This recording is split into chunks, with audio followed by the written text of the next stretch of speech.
Before you laugh again, Officer Mercer, make sure you remember what you said 3 years ago. The sentence landed in the courtroom like a stone dropped into still water. For a moment, nobody moved. Then the laughter came. Low at first. A few chuckles from the back row. A grin from one officer. Then another. Within seconds, the sound spread across the room. Officer Daniel Mercer leaned back comfortably in his chair, crossing his arms as if the outcome had already been decided. The fluorescent lights above reflected softly against his polished badge. To him, this was just another hearing. Another complaint. Another citizen convinced she could challenge a system far bigger than herself. Naomi Brooks stood alone near the plaintiff's table. Her navy blue blazer was neatly pressed but clearly old. The leather folder in her hands showed years of wear along the edges. She looked nothing like the expensive attorneys filling the courtroom. Nothing like the officials sitting behind polished desks. Just a black woman standing by herself in a room that had already decided who mattered and who did not. The laughter continued. Naomi didn't react. She didn't lower her eyes. She didn't argue. She simply waited. Sunlight filtered through the tall courthouse windows nearly 20 feet above the floor, casting long golden lines across the dark wood panels. Dust drifted lazily through the light. Somewhere near the entrance, a reporter adjusted a camera lens. A clerk shuffled papers. Judge Margaret Holloway glanced down at the case, file resting in front of her. "Miss Brooks," she said calmly, "this court has reviewed your complaint several times. Unless you have substantial new evidence, I don't see how we can continue today." A small smile appeared on Mercer's face. Not a cruel smile. A confident one. The smile of a man who believed every risk had already been eliminated. Naomi looked toward the judge. Her hands remained steady around the folder. "Your Honor," she said softly, "I understand." Another officer near Mercer shook his head. "This is unbelievable," he muttered. 3 years later, and we're still doing this." More laughter followed. Naomi heard every word. She also remembered every word from 3 years ago.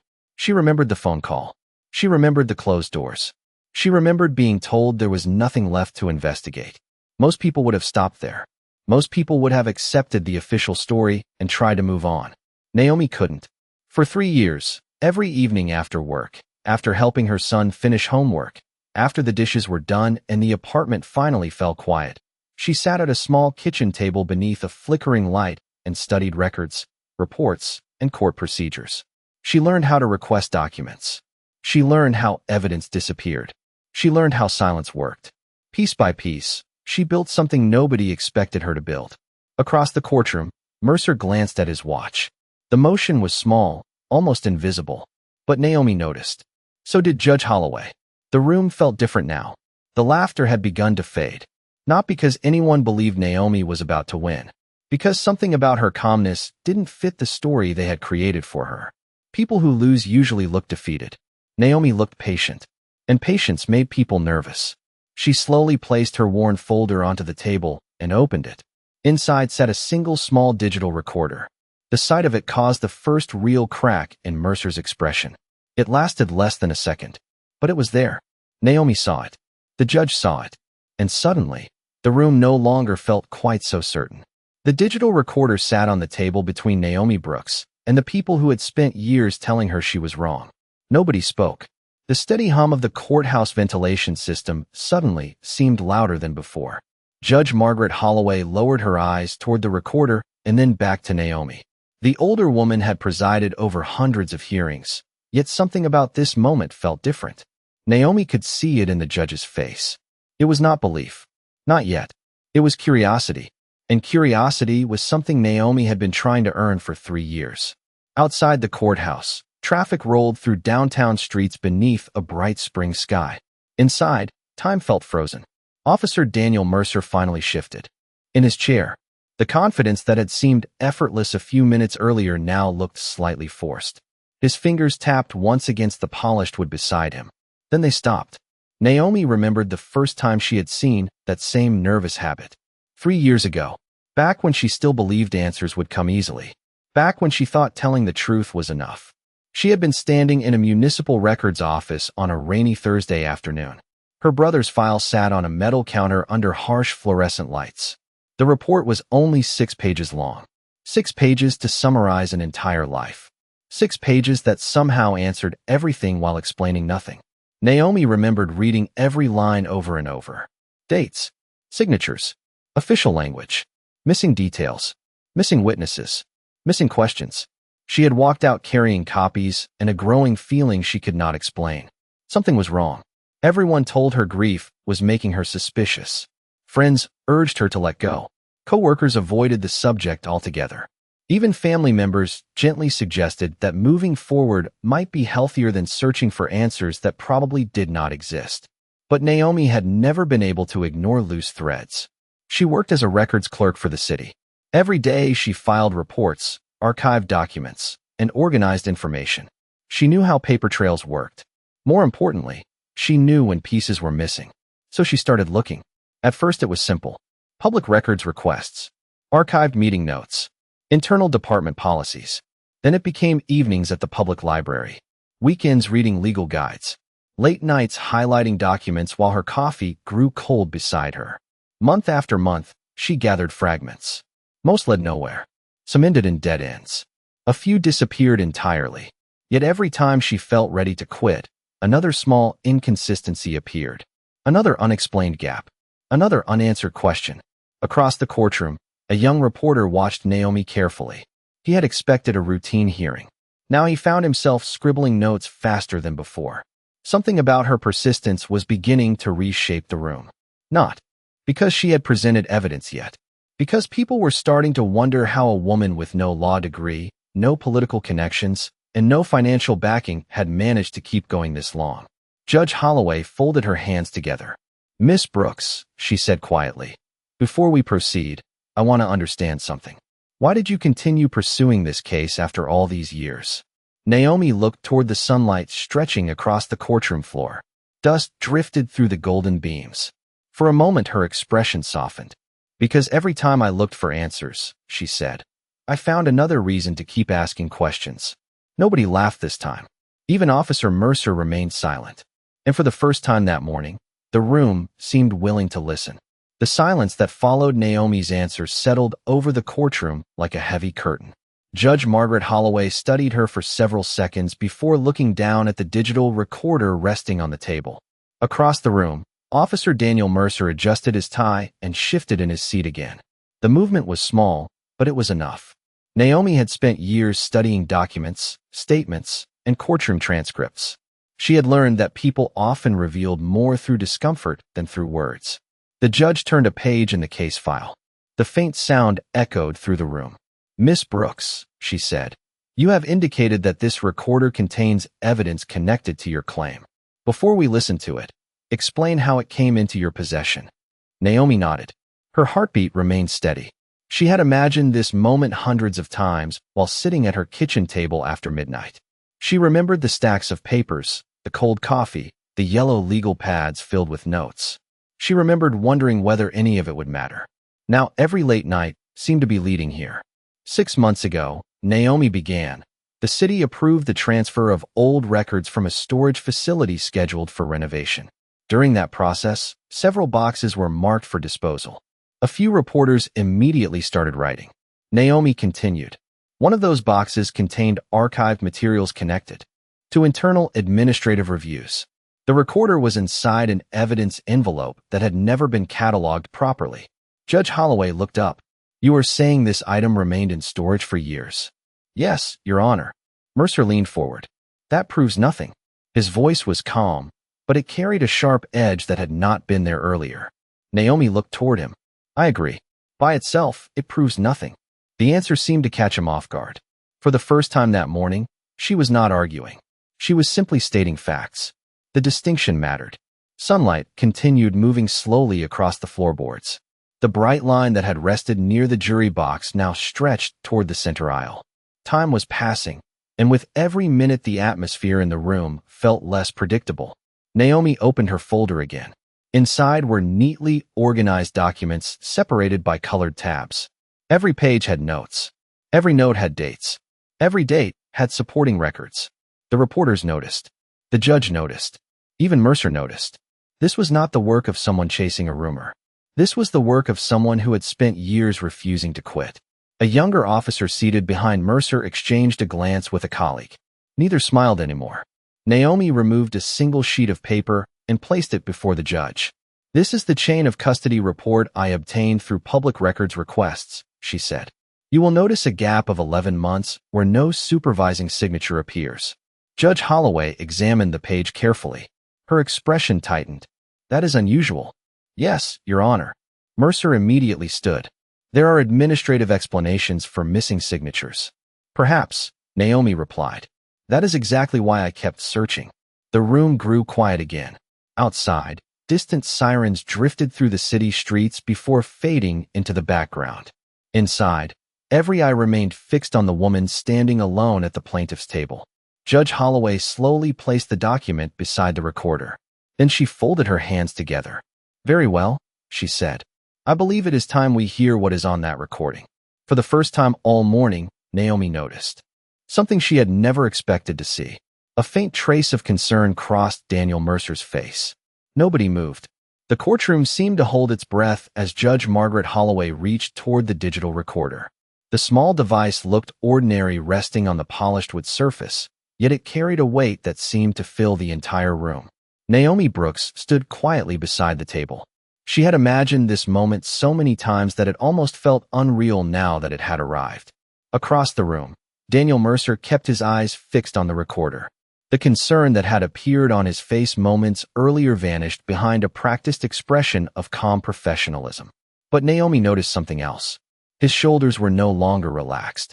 The confidence that had carried him through the morning was beginning to crack. Judge Holloway pressed a button. A brief burst of static echoed through the speakers mounted near the courtroom ceiling. The sound hissed through the room before fading into silence. Then a voice emerged. The recording was old, slightly distorted, yet every word was clear enough to understand.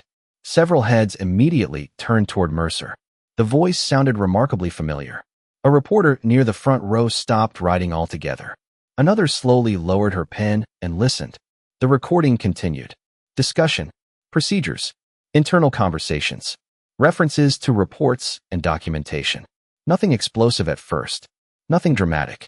Yet Naomi had learned long ago that truth rarely arrived with fireworks. It arrived through details, through patterns, through small inconsistencies that became impossible to ignore. Judge Holloway listened carefully. Every few seconds, she glanced toward the documents Naomi had submitted.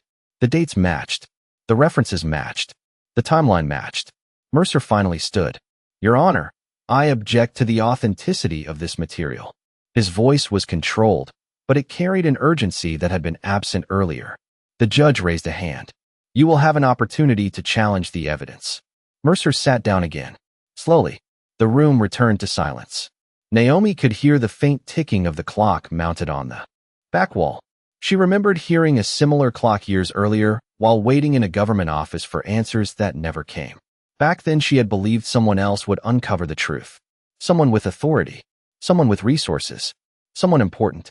Eventually, she learned that nobody was coming. If answers existed, she would have to find them herself. The recording reached another section. This time the reaction was immediate. Several people exchanged uneasy glances. A clerk looked toward the judge. One of the younger officers in the gallery shifted uncomfortably in his seat.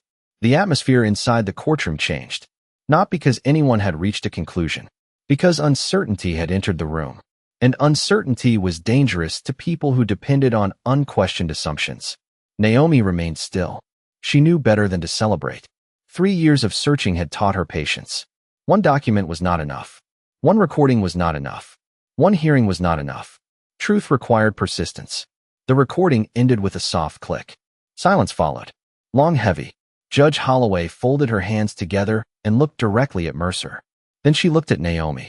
Finally, she glanced toward the stack of documents waiting inside Naomi's folder. "Miss Brooks," she said quietly, "is this the only evidence you intend to present today?" Naomi slowly opened the folder. Inside were dozens of additional files arranged with meticulous care. She met the judge's eyes. "No, Your Honor," she replied. "This is only where the story begins." For several seconds, nobody spoke. The stack of files inside Naomi Brooks's folder seemed to draw every eye in the courtroom. The sunlight that had crossed the floor earlier now touched the edge of the plaintiff's table, illuminating years of careful work. Judge Margaret Holloway leaned back slightly in her chair. Reporters exchanged looks. Even the court clerk appeared unsure what would happen next. Daniel Mercer was the first to break the silence. Your Honor, this hearing is turning into speculation supported by disconnected records. His voice was steady again. Professional. Confident. The concern that had appeared earlier seemed buried beneath years of experience. Miss Brooks has presented fragments, not proof. A few heads nodded. The statement sounded reasonable. It sounded safe. Naomi expected it. She had heard versions of the same argument for years. Not enough evidence. Not enough context. Not enough certainty. Every door she had approached came with a different version of the same answer. She slowly removed another document from the folder. The paper was worn from handling. A yellow sticky note remained attached to the corner. You are correct, Naomi said calmly. One piece of evidence alone does not prove anything. Mercer folded his arms. Exactly. Naomi placed the document before the judge. That is why I never relied on one piece. The room grew quiet again. Judge Holloway studied the page. Her eyes narrowed. Then she looked at the next document Naomi handed her. And the next. The judge's expression gradually changed. Not dramatically, just enough for attentive observers to notice. Naomi had organized every record chronologically. Dates aligned. References connected. Missing signatures matched unexplained transfers. Administrative notes pointed toward archived reviews that no longer appeared in official databases. Alone, each detail looked insignificant. Together, they formed a pattern that became increasingly difficult to dismiss. A reporter in the front row began flipping rapidly through his notes from earlier hearings. Another quietly opened a laptop. The atmosphere shifted again, not because anyone had reached a verdict, because the story was becoming larger than they expected. Mercer noticed it too. He stood once more. There are perfectly reasonable explanations for administrative inconsistencies. Perhaps, Judge Holloway replied before Naomi could answer. Her eyes remained on the documents. The interruption surprised everyone, including Mercer. Naomi remained still. She had learned that patience often revealed more than confrontation. The judge continued reviewing the files. The sound of turning pages echoed softly through the room. Outside, clouds drifted across the afternoon sky. Inside, tension tightened like a wire. Then Judge Holloway paused. Her hand stopped on a single page near the middle of the stack. She read the paragraph twice. Then a third time. Slowly, she looked up. Miss Brooks, she said, where did you obtain this memorandum? Naomi recognized the document immediately. Of all the records she had collected over 3 years, this one had taken the longest to find. She remembered discovering it hidden inside a mislabeled archive box during a records transfer review. She remembered reading it under the dim light of her kitchen lamp after midnight. And she remembered realizing that everything might change because of it. Naomi met the judge's gaze. That memorandum, she said quietly, is the reason I knew the recording was never supposed to be found. For the first time all afternoon, Daniel Mercer's face lost every trace of confidence. The courtroom grew unusually quiet after Naomi Brooks spoke. Nobody rushed to respond. Nobody objected. Even the reporters seemed reluctant to interrupt the fragile silence that had settled across the room. Judge Margaret Holloway remained focused on the memorandum resting before her. The paper itself looked ordinary, slightly yellowed, folded at the corners. Yet its presence seemed heavier than any evidence presented so far. Sunlight streamed through the tall courthouse windows, softened now by a layer of drifting clouds outside. The bright beams that had stretched across the floor earlier became muted and gray. Dust floated through the air like tiny sparks suspended in time. Naomi stood motionless beside the plaintiff's table. Her hands rested lightly against the worn leather folder. For the first time that day, she allowed herself a slow breath. Not because she felt victorious, because she finally felt heard. 3 years of searching, 3 years of late nights, 3 years of doors closing in her face. And now an entire courtroom was listening. Across the room, Daniel Mercer stared at the memorandum. He no longer looked toward the gallery. He no longer seemed concerned with appearances. His attention remained fixed on the document, as though he wished he could erase it from existence. The clock on the wall ticked softly. Each second seemed louder than the last. Naomi remembered another clock, a small plastic one that sat above her kitchen sink. Countless nights, she had watched its hands move past midnight, while stacks of records covered her table. Her son asleep in the next room. The city silent outside the apartment windows. More than once she had questioned herself. More than once she had considered stopping. Life would have been easier, simpler, less painful. But every time doubt appeared, she remembered the unanswered questions that remained buried inside official reports. She remembered promises that never led anywhere. She remembered being told to trust the process by people who never bothered to examine the facts. Judge Holloway finally removed her glasses and placed them carefully on the bench. The movement drew every eye in the room. She looked tired, not physically, thoughtfully, as though she was reevaluating assumptions she had carried into the hearing. The judge's gaze shifted from the memorandum to Naomi. Neither woman spoke. They did not need to. Something had changed. Not a verdict, not a conclusion. Something quieter. Respect. Near the back row, one of the younger officers lowered his eyes. The smug expressions that had filled the room hours earlier were gone. The laughter had disappeared so completely it felt impossible to remember. Outside, rain began tapping lightly against the courthouse windows. The sound was soft and steady, a gentle rhythm beneath the silence. Naomi looked toward the gray sky beyond the glass. Her reflection stared back at her. Tired eyes, determined eyes, eyes that had spent years refusing to look away. Then Judge Holloway leaned forward and spoke words nobody in the room expected to hear. "Miss Brooks," she said quietly, "I believe there is far more to this story than anyone originally understood." And for the first time since this journey began, Naomi felt the weight she had carried for 3 years become just a little lighter. The rain outside intensified, tracing thin silver streams down the courthouse windows. Inside, nobody seemed to notice. Every eye remained fixed on Judge Margaret Holloway. The room that had once been filled with confidence and quiet laughter now felt restrained, almost cautious. The judge looked once more at the memorandum before turning toward Naomi Brooks. "I want the record to reflect that the court has serious concerns regarding the handling of several documents presented today." The statement struck the room like a sudden change in weather. Reporters immediately reached for their notebooks. Keys clicked across laptop keyboards. Naomi remained still. She had not come here for revenge. She had come for answers. Across the room, Daniel Mercer stared at the bench. The composure he had relied upon throughout the hearing seemed increasingly difficult to maintain. Judge Holloway lifted another document from Naomi's folder. "Miss Brooks, according to this memorandum, a review panel was scheduled to meet 11 days after the original investigation concluded.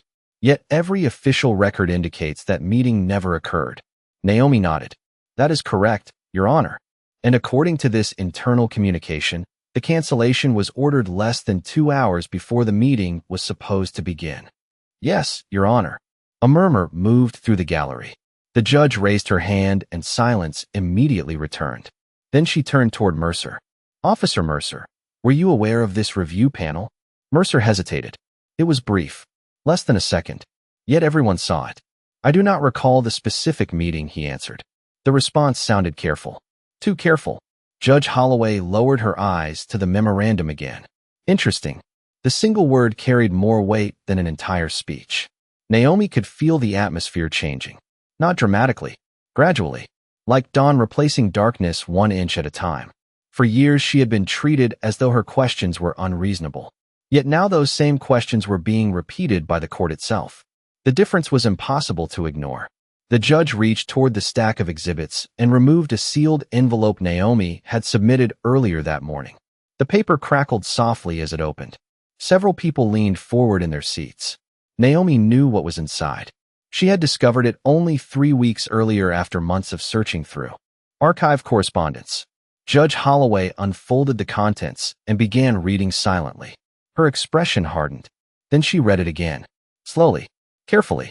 When she finally looked up, the room felt frozen. "This letter was never disclosed during any previous proceeding?" she asked. "No, Your Honor," Naomi replied. "I obtained it through a records request after discovering references to it in unrelated files." Judge Holloway placed the letter beside the memorandum. Then she looked directly at Mercer. For a long moment, neither spoke. The rain continued tapping against the glass. Somewhere near the back row, a reporter whispered a single word. "Wow." Judge Holloway finally broke the silence. "Officer Mercer, This court will require a full explanation regarding these omissions. Mercer opened his mouth to respond, then stopped, because resting beside the judge's hand was the letter he never expected anyone to find. And the signature at the bottom connected far more people to the story than anyone in the courtroom had imagined. The courtroom felt smaller than ever. Rain continued sliding down the tall windows, turning the city skyline beyond the glass into a blur of gray and silver. Nobody seemed interested in the weather anymore. Every person in the room was focused on the letter resting beside Judge Margaret Holloway's hand. The paper looked ordinary. Its power came from the signature at the bottom. Naomi Brooks watched quietly as the judge examined it once more. Years earlier, she would have expected anger to fill a moment like this. Instead, she felt something else. Relief. Not because the journey was over, because the truth was finally standing in the light. Judge Holloway placed the letter on top of the growing stack of exhibits. The court has reviewed enough evidence to establish that significant information was never properly disclosed, she said. Her voice was calm, but every word carried authority. Reporters immediately began typing. Cameras clicked. The room that had once treated Naomi like an inconvenience now hung on every sentence. Daniel Mercer remained silent. The confidence that had protected him all day was gone. He sat rigidly, staring at the table in front of him. Several officials seated nearby avoided eye contact altogether. The judge continued. What concerns this court is not merely the existence of these documents. It is the pattern they reveal. The words settled heavily over the room. Naomi remembered the first time she noticed that pattern herself. A missing report, an unexplained cancellation, a memorandum that contradicted official records. Individually, they seemed insignificant. Together, they told a different story, a story nobody had wanted examined. Judge Holloway looked toward Naomi. Miss Brooks, many people would have stopped years ago. Naomi lowered her eyes briefly. She thought about the long nights, the stacks of papers covering her kitchen table, the weekends spent searching archives while friends and family encouraged her to move on. She thought about her son asking why she worked so late. She thought about all the times she questioned whether any of it mattered. I almost did, she admitted softly. The honesty surprised the room. But every answer created another question. Silence followed. Not uncomfortable silence. Respectful silence. One reporter slowly closed his laptop and simply listened. Another lowered her camera. For a moment, the hearing no longer felt like a legal proceeding. It felt human. Judge Holloway nodded. Then she said something nobody expected. The court would like to formally acknowledge the extraordinary diligence demonstrated by Miss Brooks throughout this process. Naomi blinked. She had spent years being ignored, dismissed, doubted. Hearing those words felt almost unreal. Across the room, several people lowered their heads. The laughter from earlier seemed impossible now. The assumptions, the certainty, the casual dismissal of her questions, all of it had dissolved beneath the weight of facts. Yet Naomi felt no satisfaction in anyone's discomfort. She had never wanted humiliation, only truth. Judge Holloway turned toward the clerk.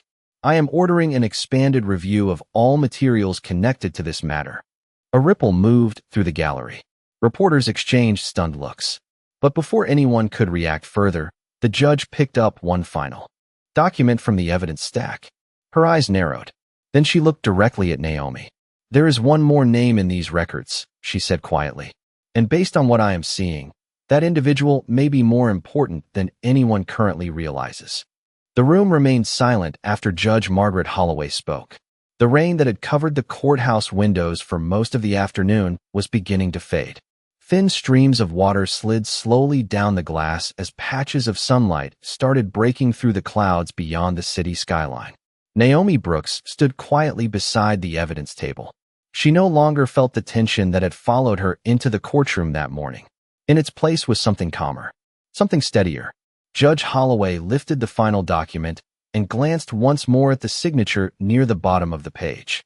Then she carefully set it aside. The court has reviewed enough information to determine that this matter deserves a comprehensive independent examination, she said. The questions raised today cannot be ignored. Reporters immediately began writing again. The sound of keyboards and turning pages filled the room. Yet Naomi barely noticed. Her attention had drifted toward the courthouse windows where sunlight was slowly returning. Daniel Mercer sat motionless. The confidence that once surrounded him had disappeared completely. But Naomi felt no satisfaction looking at him. She had not spent 3 years searching for someone to defeat. She had spent 3 years searching for the truth. There was a difference. Judge Holloway looked toward Naomi. Her expression softened.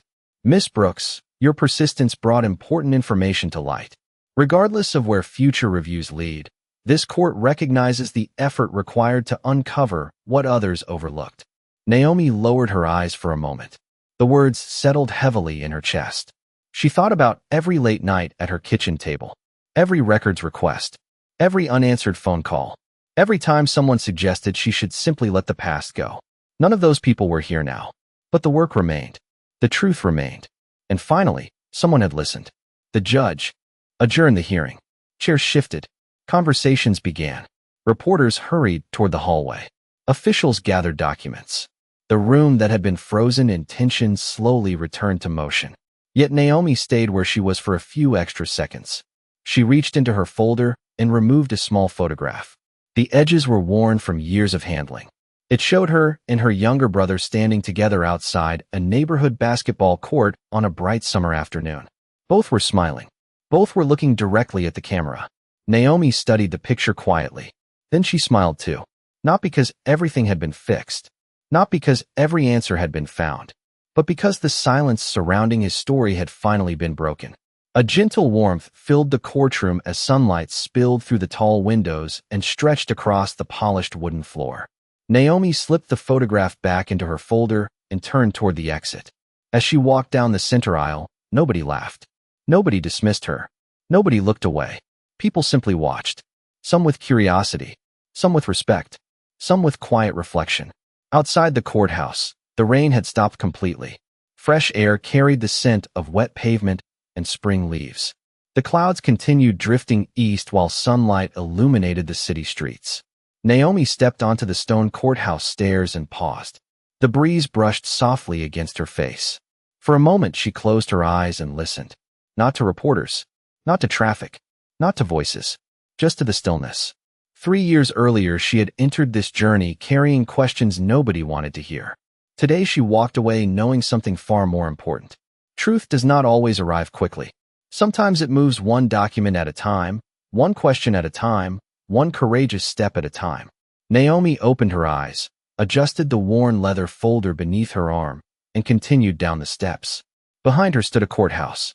Ahead of her stood an open street washed clean by the rain. And for the first time in a very long while, the future felt brighter than the past.